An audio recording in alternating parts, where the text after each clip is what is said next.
Another great week of high school football and a big win at Corinth. I'm Greg Ellis along with Trent Hammond. This is Gridiron Takes Week 3. And Coach, congratulations on a great win. Well, thank you. It was a fun week, a fun ball game. I don't know if it was fun on the coaching standpoint. I've told some people that kind of game takes about 10 years off your life. But it was a lot of fun, I know, for the fans. It was a big win. It was great for our kids to be able to battle and come back like that. So I can't be more proud for them. It was just a great night for football. We had a lot of fans there. Obviously, Corinth, it was packed. The end of the game, the fourth quarter, the whole game was just a great high school football game. It was. We got down by 10. We clawed back up. We got down. We got back up. They tied it. It was one of those games that you got the price of admission. Exactly. It was well worth it. It's a great atmosphere. They had a huge crowd. Seems like they always have a really big crowd when we go there. I don't think anybody in Northeast Mississippi has quite the facilities, especially you look 4A, that kind of thing, like Corinth with the artificial turf, jumbotron, huge field house, huge visitor field house. It's really done well. That's a great game for us and them. And we've played them now, I think, 5 times, and it's been, given a few games, it's really been a tough one. The last 2 years, last year we beat them in overtime. This year we beat them on, in the last few minutes of the ball game. So it's been a good matchup. You had a great game last week. Just came up short, 6 yards short. Great win this week. What has practice been like coming off the win?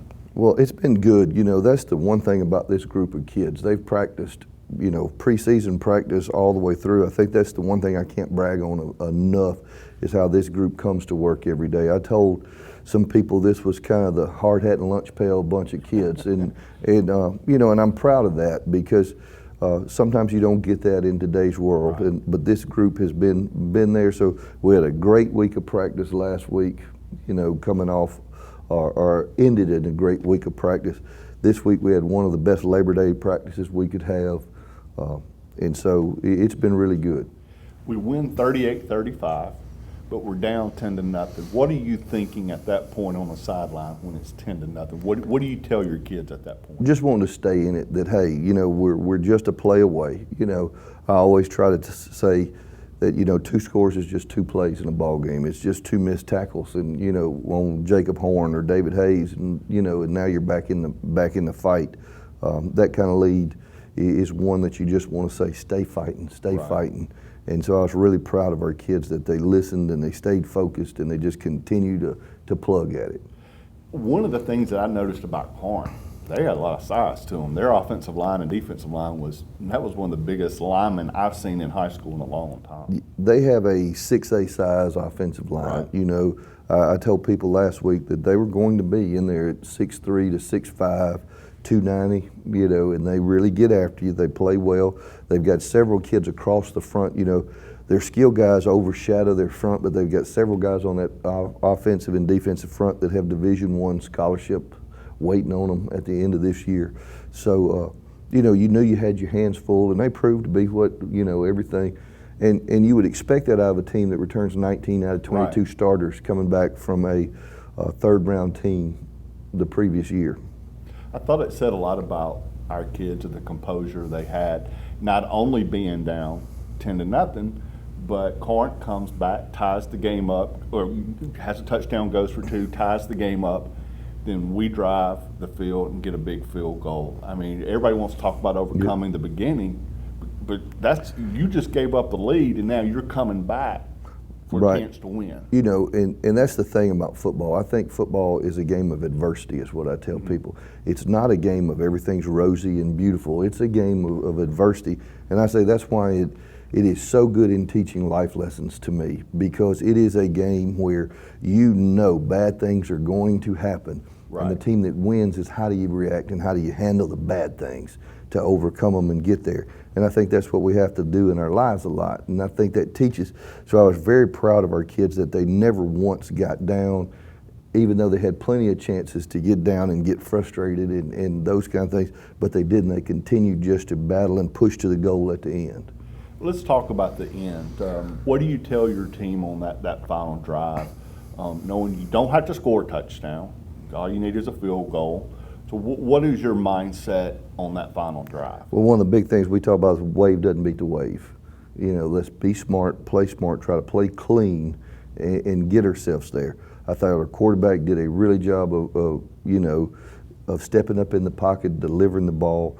We had guys that were banged up and hurt a little bit that couldn't be a part of it, but they stayed in the ball game to use themselves as decoys and those kind of things for other people to be open.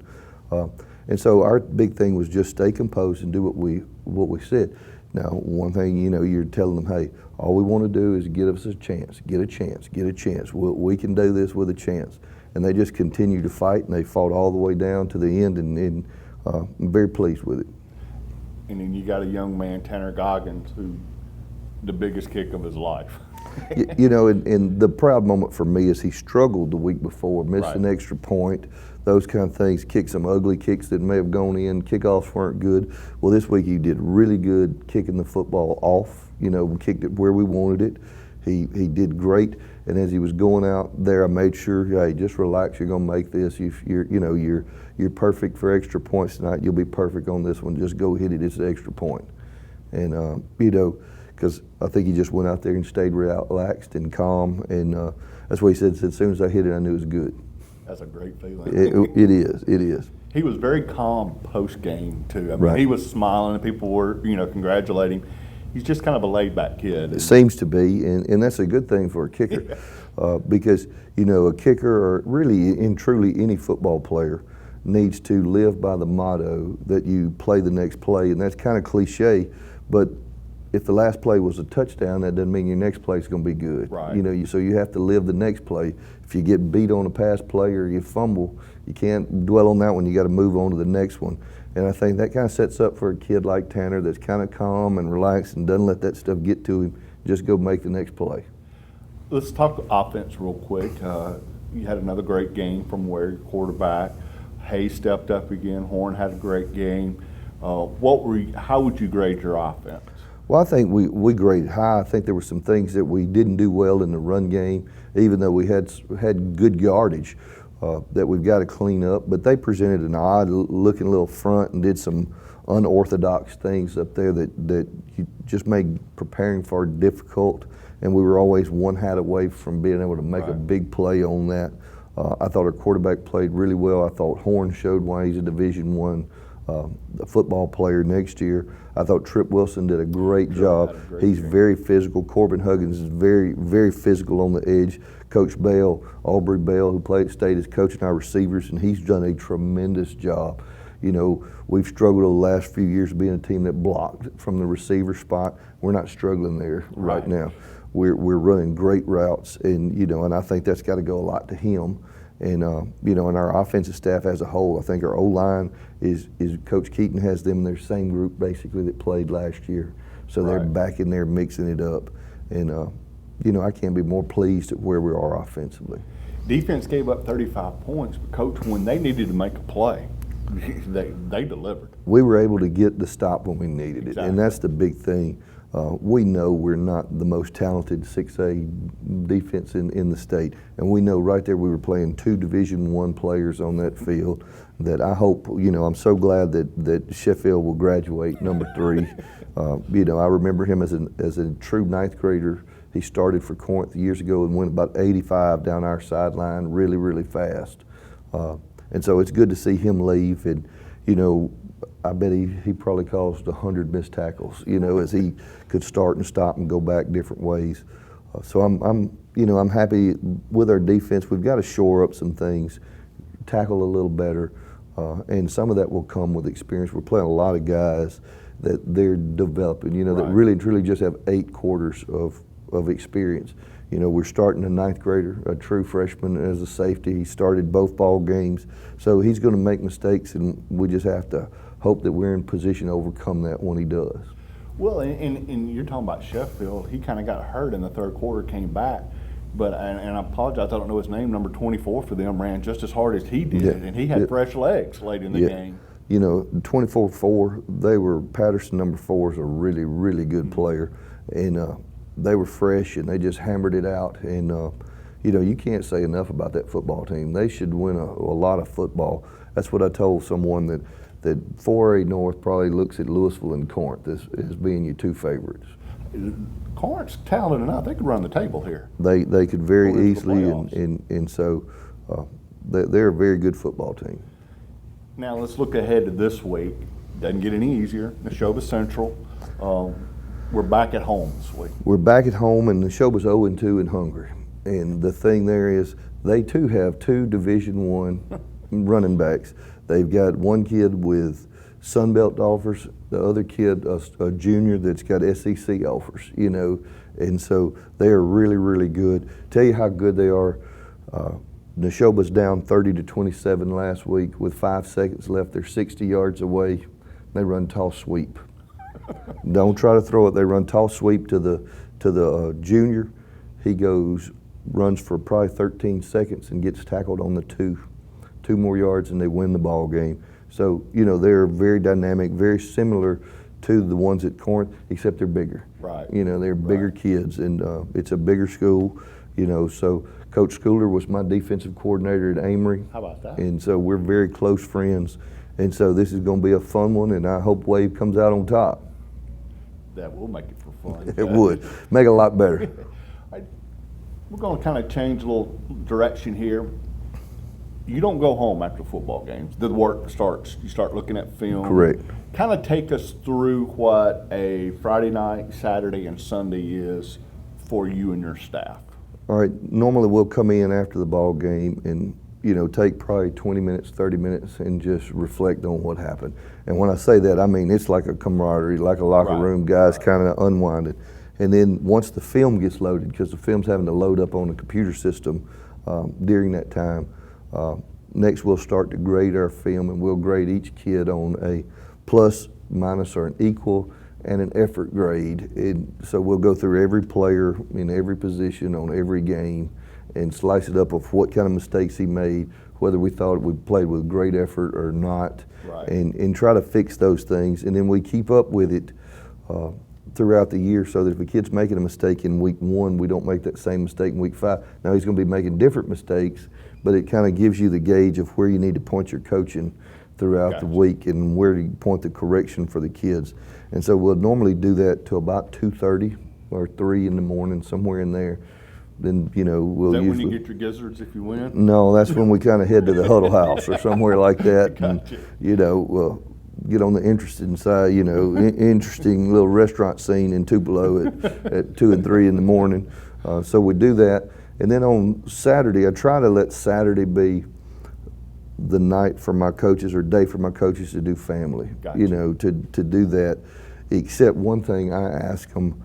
Each one of us have an assignment for the next week, a breakdown, and I ask them to spend time getting that ready. That normally takes them about an hour and a half, something like that they have on their own to put that time in on the computer. And it may be a simple thing like going through and taking our opponent's film and marking down in distance, 1st and 10, 2nd and 3, from the left hash on the 40.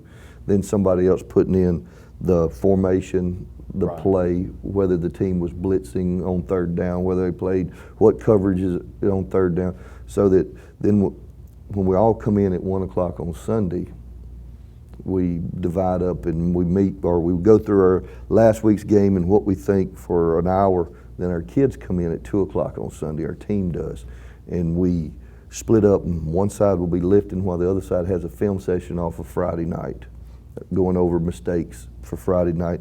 We rotate that, and then we'll run a little bit. Then about 3:30, we'll get back to work. Offense will be in one room, defense in the other, and we'll be breaking down our opponents. Once the game plan you see and hear as you look around all the whiteboards that have everything written up on it and what you want to use this week and what you don't. And then in the other room, you have all the defensive stuff written up on the walls of what we got to do and what their best plays are that we need to stop. And we'll usually leave here. It gets later as it goes. Coach Jones and I pulled out, we were the last two, pulled out about 8:45 on Sunday. So that's get here at 1, 8:45. And what's bad is you get into district, we'll wind up leaving here sometimes 11:30, 12, 1 o'clock, and being back at 7 in the morning. And so that's our normal weekend. So it's really not a weekend until football season's over. Right. People don't understand the preparation, the prep work, the film study, the classroom study that goes in just for one game. Right. And then Monday we'll come in we'll have our practice. Normally have a JV game that night, so they're not going home till about 9:30 or so that night.